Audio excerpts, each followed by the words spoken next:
So there we are, somewhere off the coast of California on a trip that took 6 months to plan and a week to complete. This is the $2 Catamaran.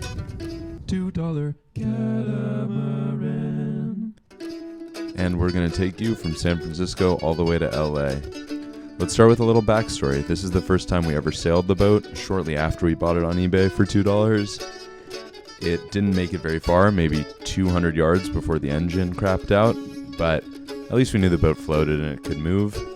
We did a few months of repairs and then got to sail it. This is from our trip into the San Francisco Bay.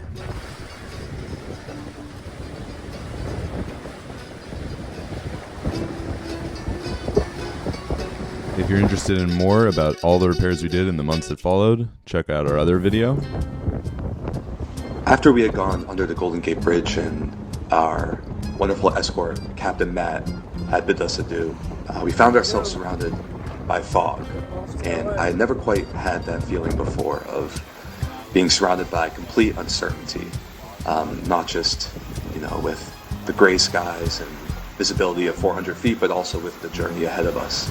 And I looked around at my fellow sailors, at Terry, our captain, and at all the preparation we had done, and I thought to myself, is it something? And the answer is yes. Will it be enough? Well, we'll find out.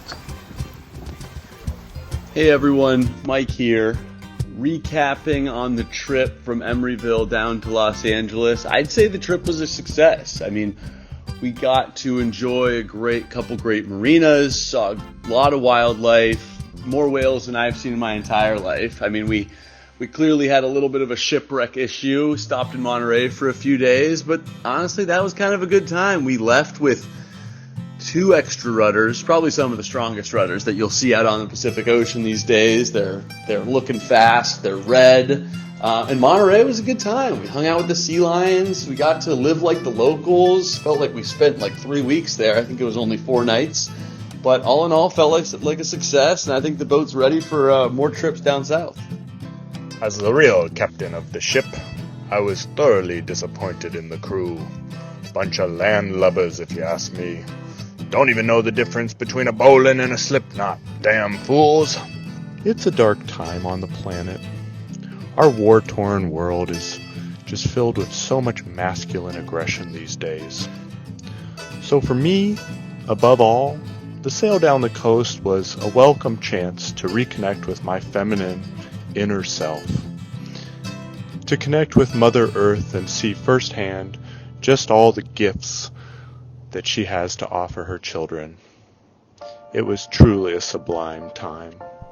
This is not an exhaustive list, but all the work we did to prepare included replacing our motor entirely, replacing some of the wires that hold up the mast, replacing a lot of the ropes that run the sails, replacing all the windows on the boat, a lot of electronic repairs like the bilge pumps, for example, all kinds of cleaning up the spaces to make the boat more usable, fixing the gas situation. There was an old gas tank we had to replace. I mean, so many hours, so many dollars to get ready.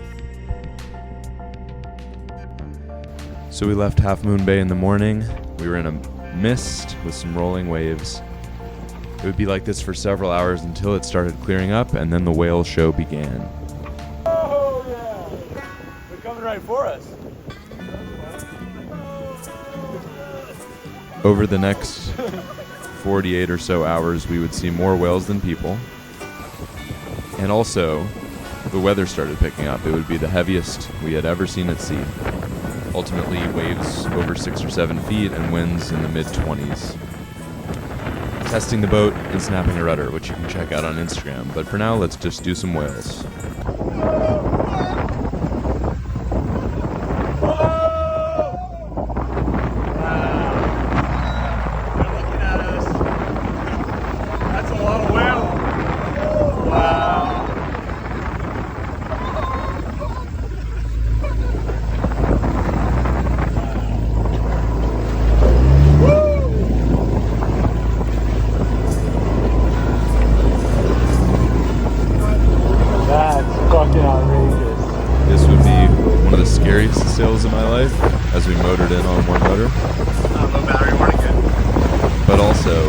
One of the most beautiful things I've seen in my whole life. 1, 2, 3, 4.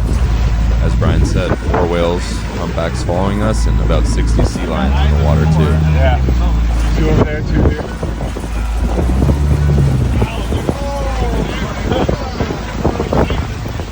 So we made it in safe to the harbor, and this was our soundtrack for the next 4 days as we fixed up our rudders. I've made some videos about that you can see on YouTube Shorts or Instagram or TikTok. We're not going to focus on those repairs here. We're focusing on the journey. So let's just jump forward 4 days to the night we left.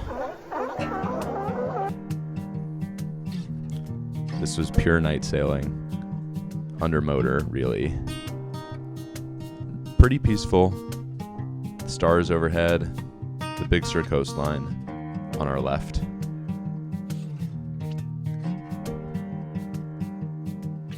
And this was the beginning of a 48-hour trek all the way down and around Point Conception.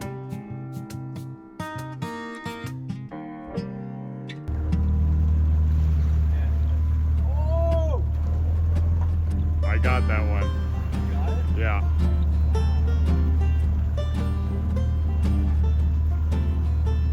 I got that one. This is gonna be the most obnoxious video. From sea, the coast from Point Sur past Point Conception was our most frightening leg.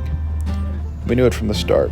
No Coast Guard between Monterey and Morro, nowhere to stop but refuge anchorages and Morro Bay, which we read was notorious for rogue waves and difficult conditions. And combined with allegedly unpredictable weather, we were advised not to linger along this 150 nautical mile stretch. And when we finally set out from Monterey to attempt the passage, we of course had just snapped our rudders days earlier and done only the best job we could manage in a few days at port to make repairs. So it wasn't a great setup, but we'd done what we could to minimize the risk. And what we got in exchange for taking that risk was of course a shot at completing our journey, but also the most beautiful coastline I've ever seen. Miles and miles of unadorned coastal mountains rising straight out of the sea. Point Piedras Blancas jutting straight out of the coast, and its lighthouse with no other signs of human life in sight. Humpbacks breaching all around us. Bright, starlit skies.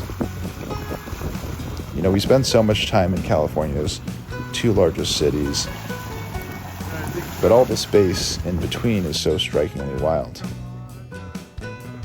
We had calculated the risks, but we could never have fathomed all the beauty.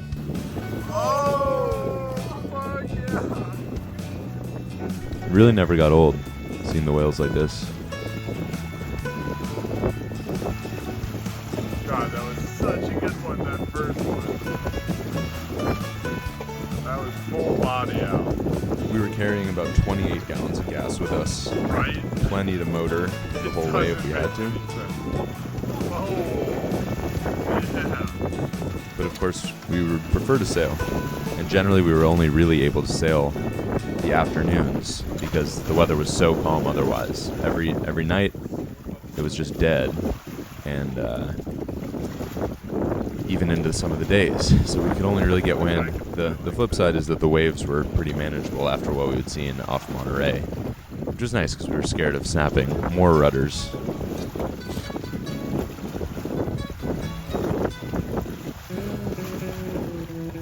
There it is. Yeah, you almost imagine it's like, it is play, it's very tiring play. And so they get like full... This was our second overnight as we approached Conception, which we were all pretty afraid of given all the sea stories, but ultimately it was not all that fearsome. We made it around the point with dolphins guiding our way, and I personally couldn't really sleep because I was so afraid of all the things that could theoretically go wrong at Conception, but the other guys got some rest. And then we were in the Santa Barbara Channel, and it seemed like the hard part was over.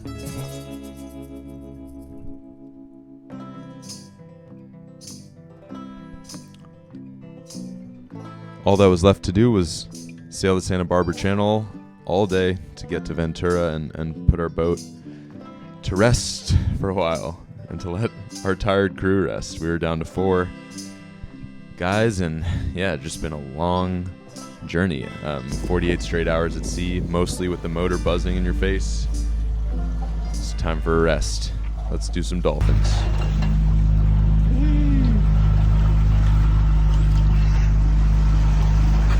Woohoo!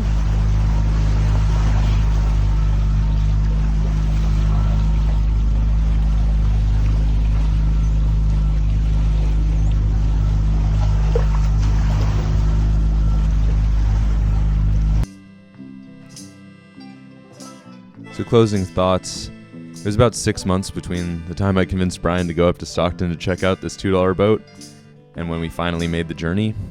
All the planning was really stressful and tiring, and having it all go relatively smoothly was a real joy, and I don't think I'll ever do this trip again. But now the boat's in SoCal where we can more easily enjoy it. Thanks so much for watching.